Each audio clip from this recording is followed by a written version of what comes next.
उत्पत्ति अध्याय 8। और परमेश्वर ने नूह की और जितने बनेले पशु और घरेलू पशु उसके संग जहाज में थे उन सबों की सुधि ली।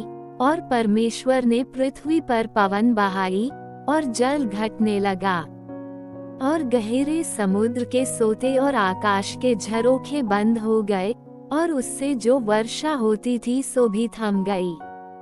और 150 दिन के पश्चात जल पृथ्वी पर से लगातार घटने लगा। 7वें महीने के 17वें दिन को जहाज अरारात नाम पहाड़ पर टिक गया और जल 10वें महीने तक घटता चला गया और 10वें महीने के पहले दिन को पहाड़ों की चोटियां दिखलाई दी। फिर ऐसा हुआ कि 40 दिन के पश्चात नूह ने अपने बनाए हुए जहाज की खिड़की को खोलकर एक कौवा उड़ा दिया। वह जब तक जल पृथ्वी पर से सूख न गया तब तक कौवा इधर उधर फिरता रहा।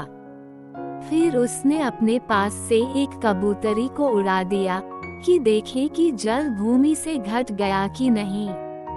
उस कबूतरी को अपने पैर के तले टेकने के लिए कोई आधार नहीं मिला, सो वो उसके पास जहाज में लौट आई।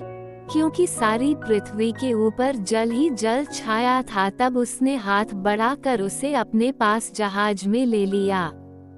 तब और 7 दिन तक ठहरकर उसने उसी कबूतरी को जहाज में से फिर उड़ा दिया।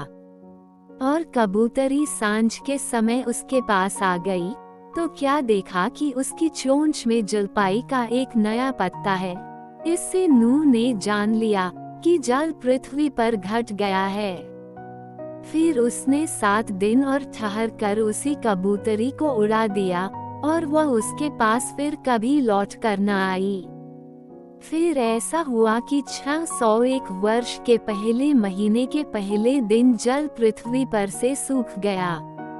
तब नूह ने जहाज की छत खोलकर क्या देखा कि धरती सूख गई है। और दूसरे महीने के 27वें दिन को पृथ्वी पूरी रीति से सूख गई। तब परमेश्वर ने नूह से कहा, तू अपने पुत्रों, पत्नी और बहुओं समेत जहाज में से निकल आ। क्या पक्षी, क्या पशु, क्या सब भांति के रेंगने वाले जंतु जो पृथ्वी पर रेंगते हैं, जितने शरीरधारी जीव जंतु तेरे संग हैं, उस सब को अपने साथ निकाल ले आ कि पृथ्वी पर उनसे बहुत बच्चे उत्पन्न हों और वे फूले फलें और पृथ्वी पर फैल जाएं। तब नूह और उसके पुत्र और पत्नी और बहुएं निकल आई और सब चौपाए रेंगने वाले जंतु और पक्षी और जितने जीव जंतु पृथ्वी पर चलते फिरते हैं, सो सब जाति जाति करके जहाज में से निकल आए। तब नूह ने यहोवा के लिए एक वेदी बनाई और सब शुद्ध पशुओं और सब शुद्ध पक्षियों में से कुछ कुछ लेकर वेदी पर होमबलि चढ़ाया। इस पर यहोवा ने सुखदायक सुगंध पाकर सोचा कि मनुष्य के कारण मैं फिर कभी भूमि को शाप न दूंगा।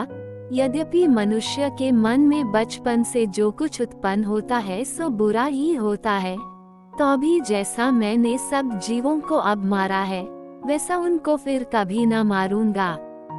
अब से जब तक पृथ्वी बनी रहेगी तब तक बोने और काटने के समय, ठंड और तपन, धूप काल और शीतकाल, दिन और रात निरंतर होते चले जाएंगे। परमेश्वर इस वचन के पढ़े और सुने जाने के द्वारा आप सभी को आशीष दे।